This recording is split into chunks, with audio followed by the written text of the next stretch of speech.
What happens when royal privilege meets daytime television reality? You won't believe what unfolds when Prince Harry sits down with the View hosts and completely loses control on live television. This isn't just another celebrity interview gone wrong. This is a full-blown meltdown that had producers scrambling and viewers absolutely stunned. Before we get into this incredible story, make sure you hit that subscribe button and drop a comment below because you're not going to believe what unfolds when entitlement meets accountability in the most explosive way possible. The tension was palpable from the moment Prince Harry walked onto the View set.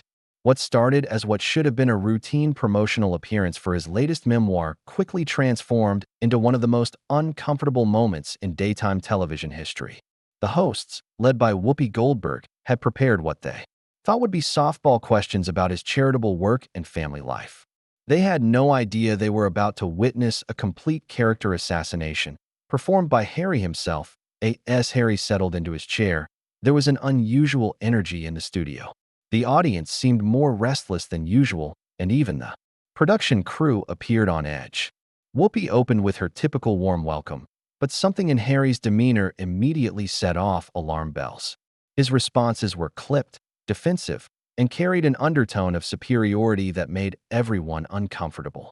"So, Harry, you've been quite vocal about your struggles with the media," Whoopi began, her voice carrying its usual authority. "But many people are wondering, at what point do you take responsibility for your own actions rather than always pointing fingers at others?" The question hung in the air like a challenge. Harry's jaw tightened visibly, and his carefully practiced media smile began to crack. "I think that's quite rich coming from someone who's never had to deal with the level of scrutiny my family and I have faced," he shot back, his British accent somehow making the words sound even more condescending. Sarah Haynes jumped in, trying to redirect the conversation. "We're not trying to attack you, Harry. We're just trying to understand your perspective. But surely you can see how some of your public statements have created controversy." Controversy? Harry's voice rose slightly, and his posture became more rigid. "I'm sorry, but I find it fascinating that a group of women who've built their careers on gossip and drama are now lecturing me about controversy.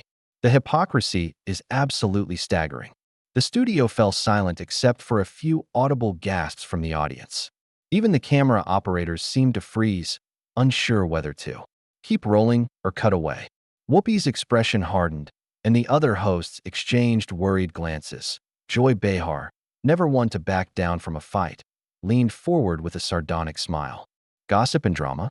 That's interesting coming from someone who's made millions selling family secrets and airing dirty laundry on every platform available. At least we're honest about what we do." Harry's face flushed red, and his hands gripped the armrests of his chair. "How dare you compare what I've done to what you people do? Here, every day, I've shared my truth, my experiences, my pain. You sit here and tear people apart for entertainment. Your truth." Sunny Hostin interjected, her voice sharp with incredulity. "Your truth has involved throwing your family under the bus, making accusations you can't prove, and playing victim, while living in a multi-million-dollar mansion. That's not truth-telling. That's exploitation." The confrontation was escalating rapidly, and Harry's carefully constructed public persona was crumbling in real time. His voice became more strained, more desperate. "You have no idea what you're talking about. None of you understand what it's like to be trapped in a system that's designed to destroy you from the inside out." "Trapped?" Whoopi's voice carried a mixture of disbelief and growing anger. "You left that system. You moved to California. You signed multi-million-dollar deals. You've been anything but trapped, and frankly, your victim complex is getting old." Harry stood up abruptly, his chair scraping against the floor with a harsh sound that echoed through the studio. "My victim complex? Are you seriously going to sit there and tell me that everything I've been through, everything my wife has been through, is just us playing victim?" The mention of Meghan seemed to trigger something even deeper in Harry's anger. His voice became louder, more erratic. "You people have no idea what real persecution looks like. You sit in your comfortable little bubble making judgments about people whose lives you could never understand." Alyssa Farah Griffin, who had been quietly observing the deteriorating situation, finally spoke up. "Harry, nobody's denying that. You've faced challenges, but so has everyone. The difference is most people don't get paid millions to complain about it on television." "Complain? Harry's voice cracked with indignation. I'm trying to create change, to make a difference. I'm using my platform to help people, to shine a light on important issues. What are you doing besides sitting here tearing people down? We're holding people accountable, Joy fired back. Something you seem to think you're immune to. You want to dish it out, but you can't take it when someone calls you on your behavior. The studio audience was completely silent now, watching this train wreck unfold with a mixture of fascination and horror. Harry was pacing slightly, his composed royal demeanor completely shattered. My behavior? What about the behavior of the institution that tried to silence my wife? What about the behavior of a media that's been stalking and harassing us for years? And what about your behavior? Whoopi shot back, her voice rising to match his energy. What about the way you've treated your own family? What about the way you've exploited personal conversations and private moments for profit? Harry's face was now completely red, and sweat was beginning to form on his forehead. The cameras continued to roll, capturing every moment of his unraveling. Profit? You think this is about profit? This is about survival. This is about protecting my family from the same forces that killed my mother. The invocation of Princess Diana sent shockwaves through the studio, and even the host seemed momentarily stunned by the raw emotion and manipulation in his voice. But Whoopi recovered quickly, her expression hardening even further. Don't you dare use your mother's memory to justify what you've done, she said, her voice low and dangerous. Diana would be ashamed of the way you've treated your family, the way you've aired private business for the whole world to see. Something in Harry snapped completely at that moment. His carefully maintained composure finally shattered entirely. And what happened next would be talked about for weeks to come. That Harry's eyes blazed with fury as he pointed an accusatory finger directly at Whoopi. How dare you speak about my mother like you knew her? You have absolutely no right to tell me what she would think. None of you do. His voice echoed through the studio with a raw intensity that made everyone visibly uncomfortable. The cameras captured every moment as Harry's royal training completely abandoned him. His hands were shaking with rage, and his voice became increasingly unhinged. You sit here in your privileged positions, judging me, when you have no idea what it's like to lose your mother because of the very system you're defending. Whoopi stood up from her chair, her own anger now fully ignited. Privileged? You're talking about privilege? You're a prince who's never worked a real day in his life, telling working women about privilege? The audacity is unbelievable. Working women? Harry let out a bitter laugh that sent chills through the studio. Is that what you call this? Sitting around a table gossiping and attacking people? That's not work, that's parasitism. You feed off other people's pain and call it a career. The insult hit like a slap across the face.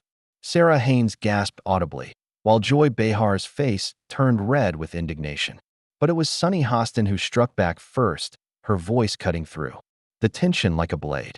Parasitism?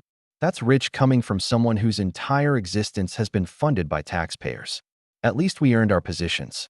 You were born into yours, and then abandoned it the moment it required actual responsibility. Harry whirled around to face her, his movements erratic and aggressive. Responsibility? You want to talk about responsibility? I served my country in Afghanistan.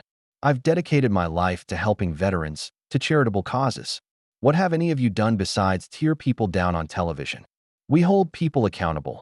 Joy shot back, her voice dripping with contempt. Something you're clearly not used to. You've spent your whole life having people bow and scrape to you, and now that someone's finally calling you out on your behavior, you can't handle it. The audience was completely transfixed by the spectacle unfolding before them. Production assistants were frantically whispering into their headsets, clearly unsure whether to cut to commercial or let this disaster continue to play out live. Harry's breathing was becoming labored, his face now completely flushed. You people are everything that's wrong with media today. You're vultures, circling around anyone who dares to speak their truth. Well, I won't be silenced by a bunch of has-beens who never amounted to anything more than daytime television hosts. The personal attack crossed a line that even the most hardened talk show veterans weren't prepared for.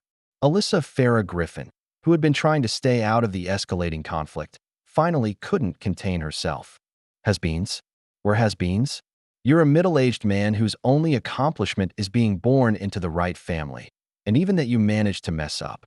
At least we built something with our lives instead of just complaining about the silver spoon we were given. Harry's response was immediate and vicious. Built something?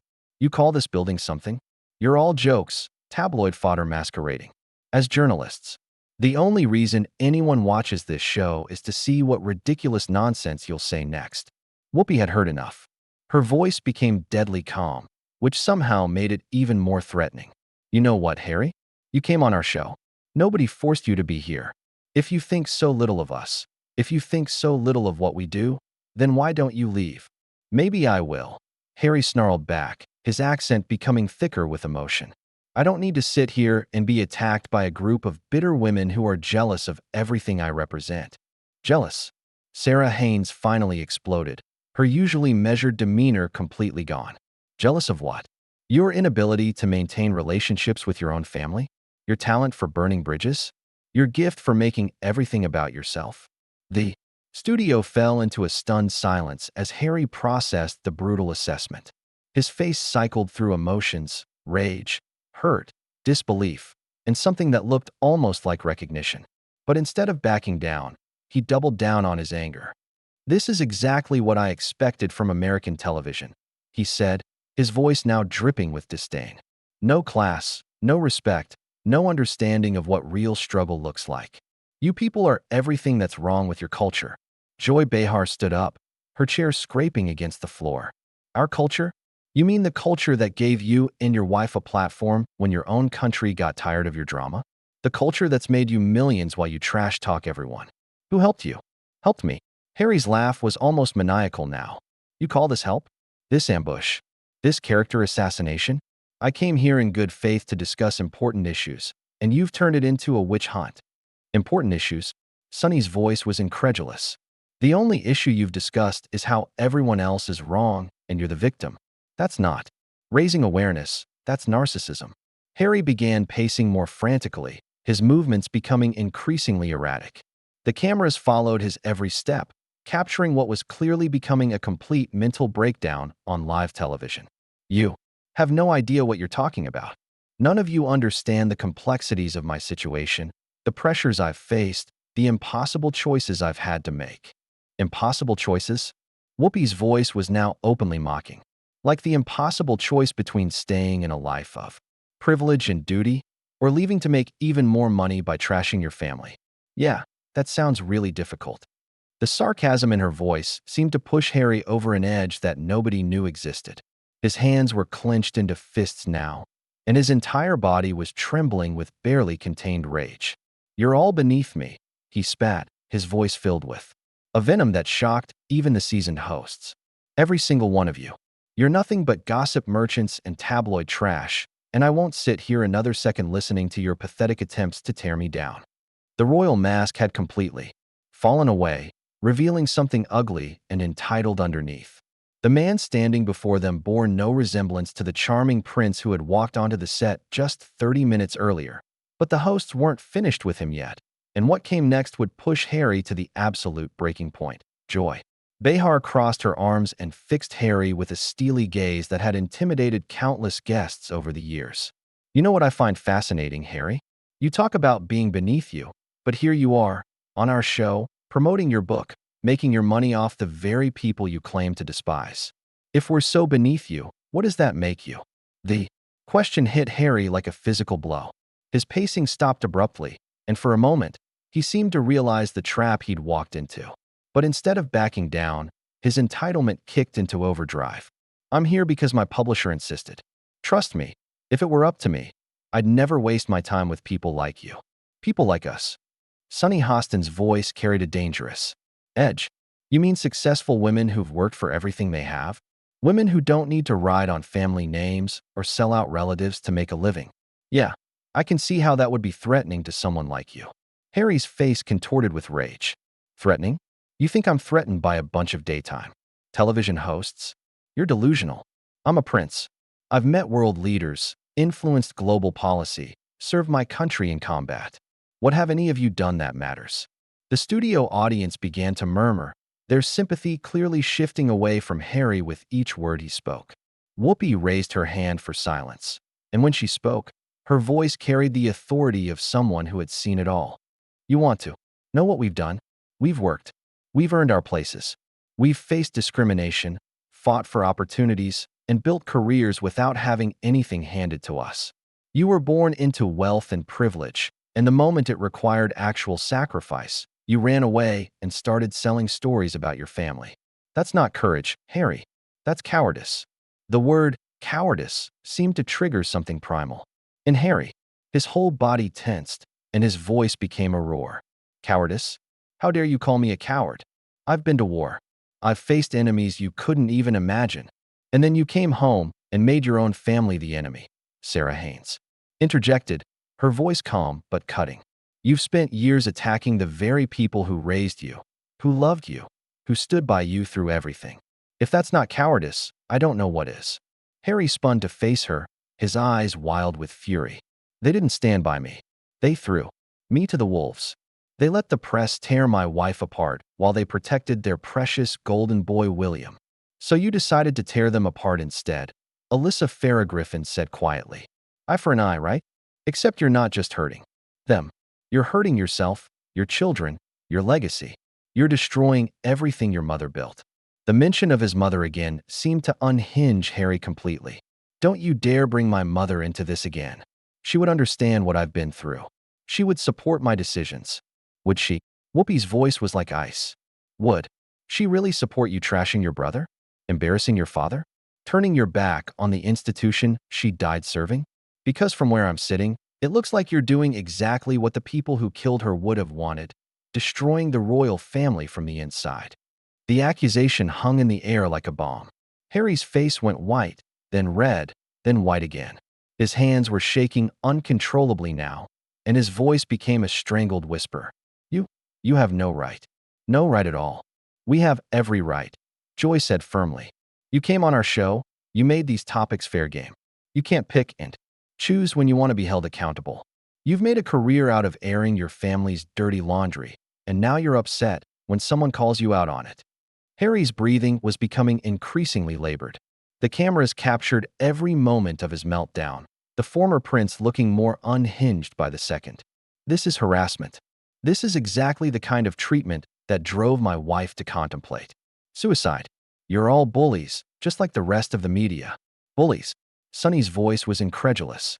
We're asking you tough questions about your public statements and actions. That's called journalism, not bullying. The fact that you can't handle basic accountability says everything about your character. My character? Harry's voice cracked. My character is beyond reproach. I've dedicated my life to service, to making the world better. I've sacrificed everything for my principles. Sacrificed. Whoopi stood up again, her presence commanding the entire studio. You've sacrificed nothing. You've gained everything. You've got your freedom, your money, your platform, your victim status. The only thing you've sacrificed is your dignity. And frankly, watching this performance, I'm not sure you ever had much of that to begin with. That final insult seemed to break something fundamental in Harry. He stood there for a moment, swaying slightly, his face cycling through emotions too quickly to process. Then, suddenly, he exploded. You miserable, pathetic excuses for human beings, he screamed, his voice echoing through the studio. You sit here in your glass house throwing stones at people who are actually trying to make a difference in the world. You're nothing but parasites feeding off the misery of others. The audience gasped, some people actually standing up in shock. Production assistants were frantically gesturing, but no one seemed to know whether to cut away or keep filming this unprecedented meltdown. I don't have to listen to this, Harry continued, his voice hoarse from shouting. I don't have to sit here and be insulted by a group of bitter, jealous women who are angry that I had the courage to break free from a toxic system. Courage, Joy laughed bitterly. Is that what you call it? Running away and then spending years trashing the people who raised you? That's not courage, that's revenge. Petty, small-minded revenge. Harry's response was to grab his microphone and rip it from his jacket, throwing it onto the floor where it landed with a sharp crack. I'm done. I'm done with all of you. This interview is over. Good, Whoopi said calmly. Because honestly, I think we've all seen enough. You came here to promote your book, and instead you've shown everyone exactly who you really are. Mission accomplished. Harry was already moving toward the edge of the set, his movements jerky and agitated. But he couldn't resist one final parting shot. He turned back to face the hosts, his face a mask of pure hatred. "You'll regret this," he said, his voice low and menacing. "All of you. You have no idea who you're dealing with. I have connections, influence, power. I can make your lives very difficult." The threat hung in the air like a toxic cloud. But instead of being intimidated, the host seemed almost amused. Whoopi actually chuckled. "There it is," she said to the cameras. "The real Prince Harry. Not the victim, not the reformer, not the grieving son. Just another entitled rich boy who thinks he can intimidate people when he doesn't get his way. Thank you for showing us who you really are." Harry's face turned purple with rage. He opened his mouth to respond, but no words came out. Instead, he turned and stormed off the set, pushing past production assistants and security guards who tried to approach him as he disappeared into the wings. The studio erupted in a mixture of applause and shocked murmurs. The host sat in stunned silence for a moment, processing what had just happened. Finally, Whoopi looked directly into the camera. "Well, that was something. Ladies and gentlemen, that was Prince Harry, showing us all exactly what happens when privilege meets accountability. We're going to take a quick break, and when we come back, we'll try to process what we all just witnessed." As the cameras cut away, the studio remained buzzing with energy. Staff members were already reviewing footage, knowing they had just captured one of the most explosive moments in daytime television history. Prince Harry had come to promote his book and instead had provided the world with a masterclass in how not to handle criticism. The confrontation was over, but the fallout was just beginning. Harry had revealed his true character on live television, and there would be no coming back from this spectacular public meltdown.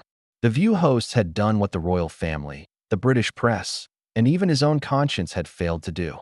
They had held Prince Harry accountable for his actions, and he had crumbled under the pressure that in the end, it wasn't a fairy tale ending for the prince.